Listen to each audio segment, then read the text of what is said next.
잠언 2장 1절에서 9절 말씀 교독하겠습니다. 제가 먼저 읽겠습니다.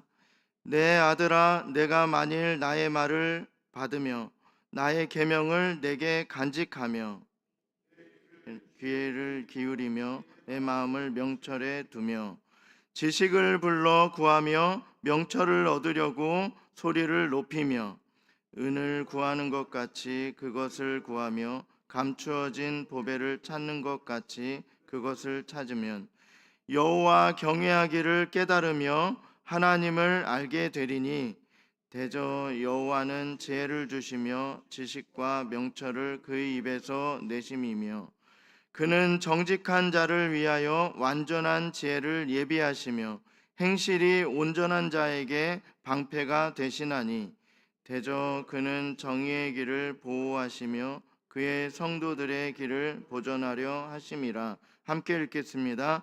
그런즉 내가 공의와 정의와 정직 곧 모든 선한 길을 깨달을 것이라. 아멘. 오늘은 잠언 2장 말씀으로 지혜를 소망하는 자라는 제목으로 말씀을 나누도록 하겠습니다. 욥은 지혜는 어디서 오고 또 우리는 어디서 그것을 얻게 되는가 질문을 한 뒤에 하나님만이 그곳을 아신다라고 답을 줍니다. 오늘 솔로몬은요, 지혜를 발견할 수 있는 장소와 또 그것을 얻을 수 있는 방법을 알려주고 있습니다. 솔로몬은 우리에게 지혜를 얻기 위한 방법을 알려주고 있는데요. 그것은 하나님의 말씀입니다. 1절에서 2절은 이렇게 말씀합니다.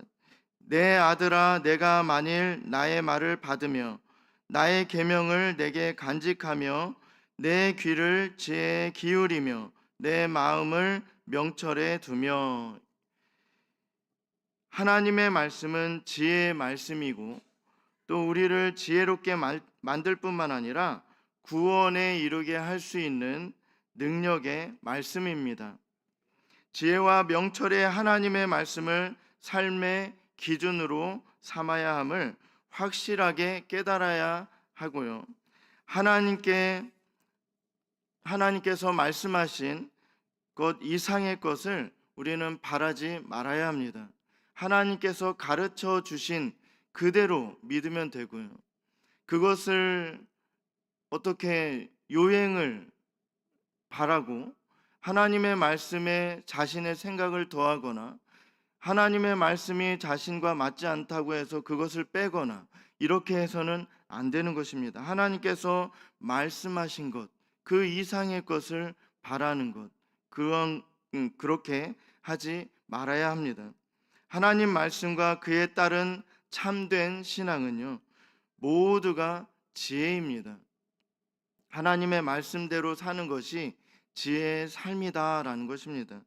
그렇기 때문에 우리는 하나님 말씀 듣는 것을 기뻐해야 되고요. 값진 그 어떤 보물보다 더 귀하고 소중히 여기고 마음속에 잘 간직해야 하는 것입니다.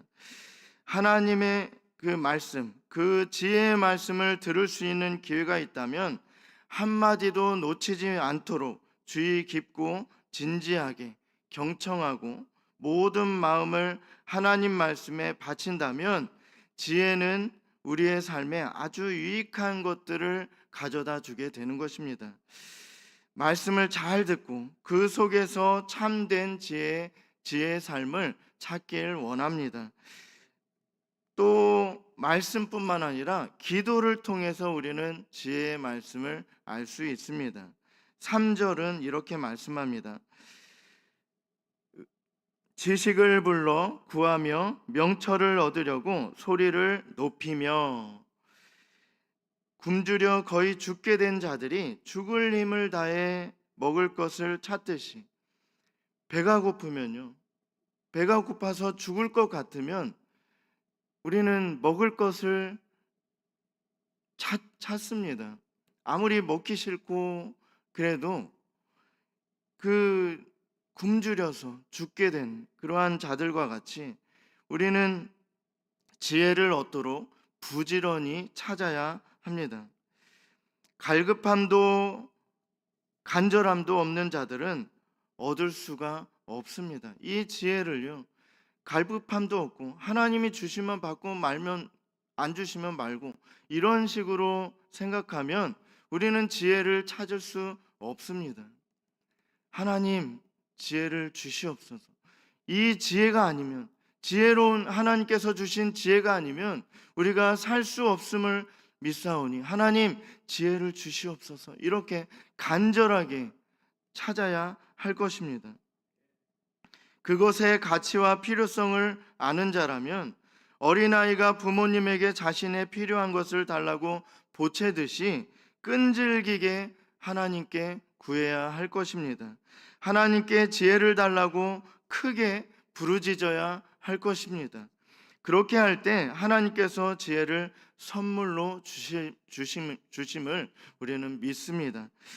또한 우리는 기도할 뿐만 아니라 하나님의 말씀에서 지혜를 찾을 수 있고, 또 기도함으로 하나님께 간절한 마음으로 그냥 지혜 없어도 살 수 있겠지, 그렇습니다. 하나님께서 지혜를 주시지 않아도 우리는 살아갈 수는 있지만 지혜롭게 살 수 없다라는 것입니다. 하나님의 말씀대로 우리는 살 수가 없습니다.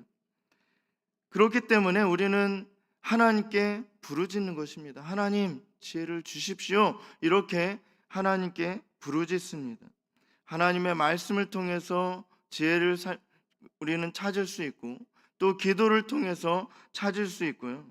그것을 얻기 위해서 부지런히 노력하고 또 고심해야 된다라는 것입니다. 4절을 보겠습니다. 은을 구하는 것 같이 그것을 구하며 감추어진 보배를 찾는 것 같이 그것을 찾으면, 우리는 금과 은을 찾기 위해서 어떻게 합니까? 부지런히 노력하지 않습니까? 우리는 그 은이 만약에 우리가 가진 금과 은이, 그 보석이 사라졌다면 그것을 찾기 위해서 죽을 힘을 다할 거예요. 그것의 가치가 더 많으면 많을수록 우리는 그것을 찾기 위해서 노력할 거예요.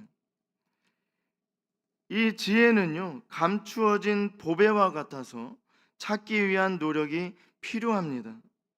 잠언 3장 14절에서 16절은 이는 지혜를 얻는 것이 은을 얻는 것보다 낫고 그 이익이 정금보다 나음이니라. 지혜는 진주보다 귀하니 내가 사모하는 모든 것으로도 이에 비교할 수 없도다. 그의 오른손에는 장수가 있고 그의 왼손에는 부귀가 있나니. 또 잠언 8장 10절에는 너희가 은을 받지 말고 나의 훈계를 받으며 정금보다 지식을 얻으라. 이렇게 지혜는요, 금과 은보다, 그 어떤 그 세상의 보화보다 더 귀한 줄로 믿습니다. 지혜를 세상의 금은 보화보다 더 좋아해야 되고 그것을 얻기 위해 수고를 아끼지 말아야 합니다. 끈기와 그 어떤 것도 꺾지 못할 지조와 겨루로 고난을 잘 견디며 때로는 위험도 무릅쓰는 것입니다. 이것을 얻기 위해서 우리는 노력을 아끼지 않아요. 이러한 삶이 우리에게 필요합니다. 그 어떤 것보다, 세상의 그 어떤 것보다 이 하나님의 말씀, 지혜를 얻기 위해서 우리는 부지런히 노력을 해야 되는 것입니다. 세상 사람들이 보면요, 어떤 사람들은 이런 말을 해요. 돈에 영혼을 판 자 같다. 정말 눈에 불을 켜고 그 재물을 얻기 위해서 그 영혼을 판 자처럼 그렇게 살아가는 자들이 너무나도 많습니다. 그러나 우리는요, 이러한 그 하나님께 우리의 모든 것을 맡기고 어떻게 하면 지혜를 얻을 수 있을까 고민하고 생각하며 최선의 노력을 다해야 하는 것입니다. 지혜를 얻기 위한 우리의 수고가 헛되지 않은 이유는요, 이로써 우리는 하나님을 바르게 경외하는 방법을 알게 될 것입니다. 하나님께서 우리에게 명령하셨어요. 나를 경외하라. 우리는 그 말씀에 순종해서 하나님을 경외해야 합니다. 두려운 마음으로 하나님께 경배해야 되는 것입니다. 그런데 이 지혜를 어디서 얻느냐? 우리는 이 말씀과 기도와 또 부지런히 노력함으로 또 고심함으로 우리는 이 지혜를 얻을 수 있습니다. 하나님에 대한 지식이 더욱 많아지므로 하나님을 올바로 경외하는 것이 우리에게 얼마나 유익이 되는지 이해하게 되는 것입니다. 실제로 그분을 예배하고 섬기면서 주님으로부터 내려지는 은혜를 받으며 이를 증명하게 되는 것입니다. 우리는 삶을 살아감에 있어서 이 한 주를 살아갈 때요, 새벽 기도에 너무나도 중요합니다. 한 주뿐만 아니라 오늘 하루를 살아가는 것, 그리고 평생을 살아감에 있어서 우리는 새벽에 이렇게 하나님께 나와서 기도하고 주님께 또한 부르짖으며 또 주님께서 주시는 힘을 얻고 또 일터로 또 생활 터전으로 우리는 돌아가서 지혜로운 삶을 살아가게 될 수 있는 것입니다. 주일 예배 너무나도 중요합니다. 한 주를 살아감에 있어서 우리가 말씀을 듣고 힘을 얻고 그 삶의 터전으로 돌아가서 그 말씀대로 순종하며 살고 또한 말씀의 열매를 맺으며 살아가면서 우리는 그렇게 한 주를 살아가게 되는 것입니다. 이렇게 지혜는요, 하나님과 인간 사이에 마땅히 해야 할 바를 알게 하고요, 또한 그 사람들 사이에서 행해야 할 것들을 알려줍니다. 정의와 자비와 여러 가지 거래의 원칙을 배우게 하고 모든 관계, 모든 사업에 적합한 지식을 주며 사람들로부터 신뢰를 받게 하고 충실한 사람으로서 세상을 지혜롭게 살아가도록 해줄 것입니다. 어떤 사업가는요, 사업이 잘 돼요. 그런데 그 사람이 말하는 사업 잘 되는 비결이 어디서 오는가? 그렇게 물었더니 성경책에서 나온다. 하나님의 말씀에서 그 지혜들이 하나님의 말씀을 읽으면 하나님의 말씀으로 인해서 사업에 대한 그러한 그 모든 생각들이 떠오른다는 거예요. 하나님의 말씀은요, 우리에게 지혜를 줘요.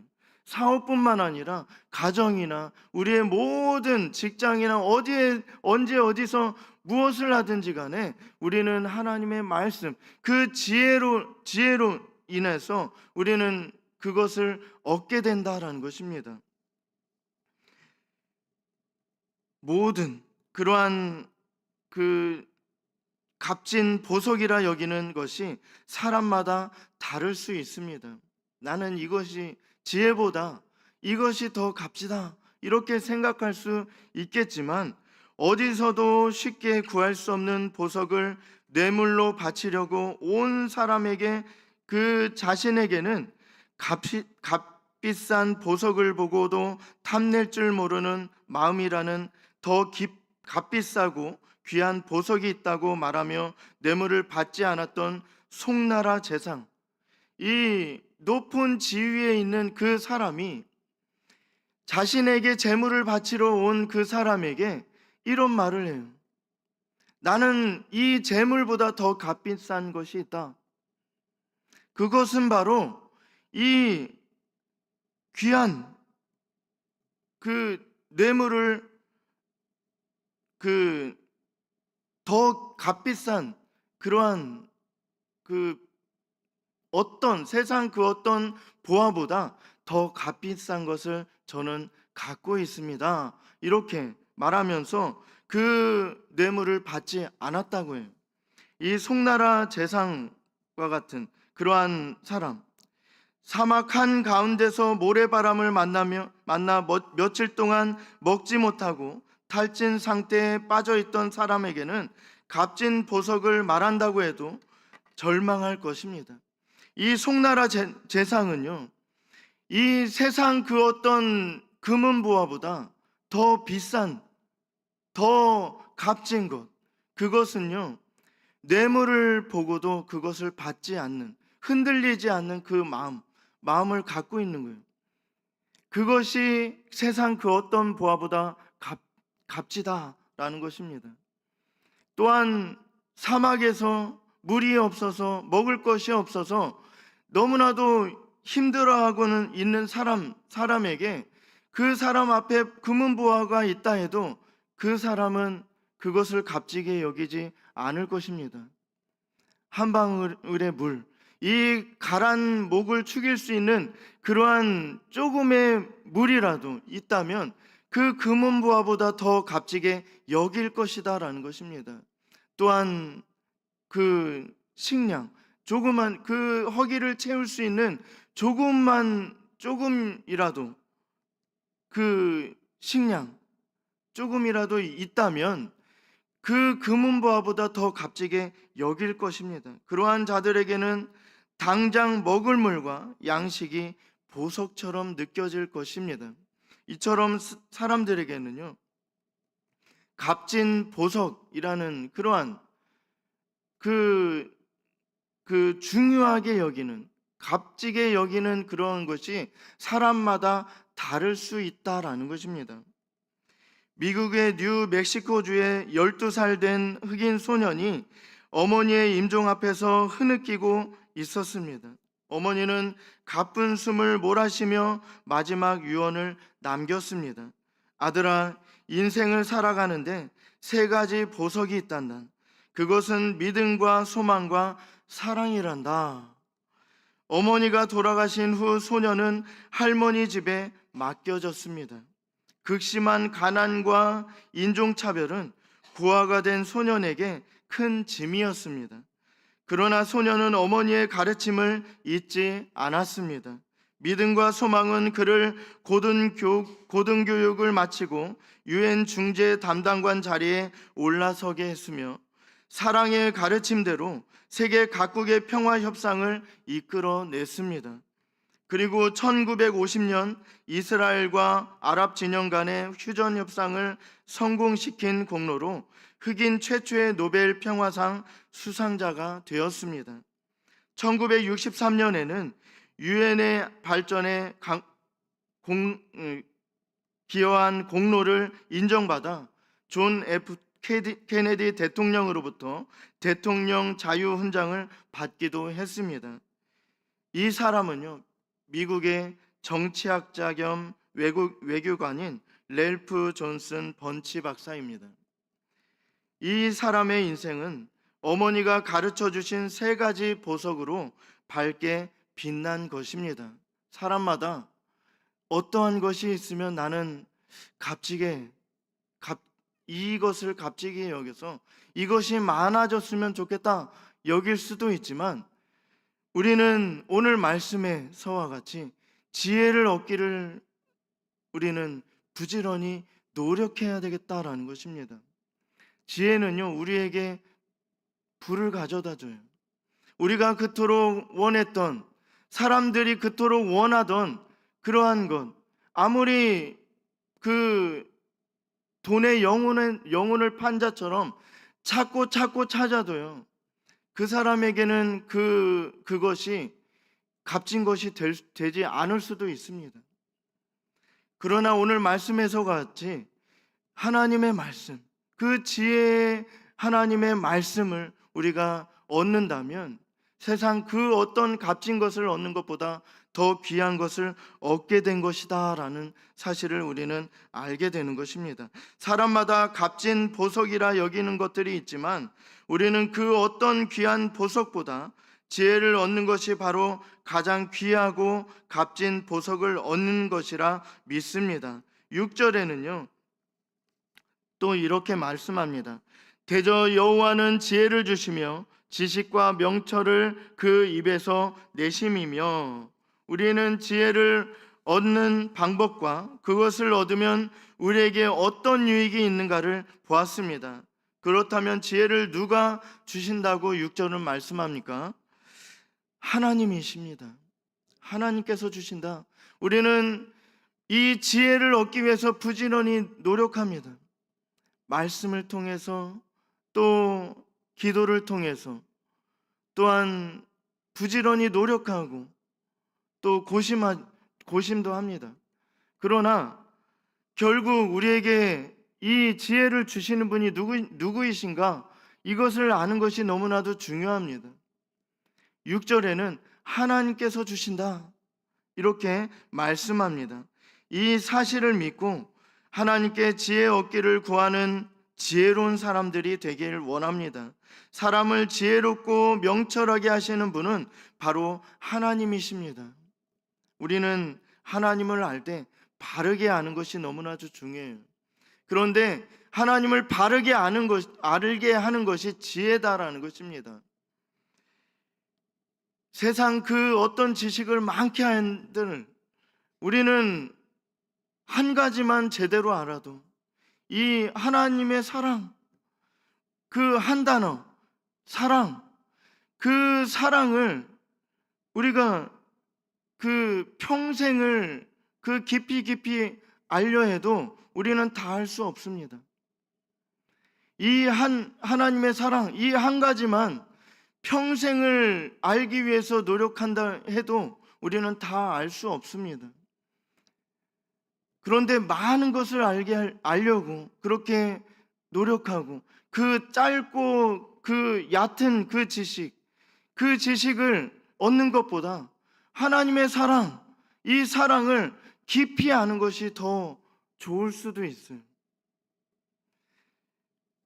그것을 알게 하는 것이 하나님의 그 지혜의 말씀입니다. 지혜는 하나님께서 우리에게 주는 선물이며 은사입니다.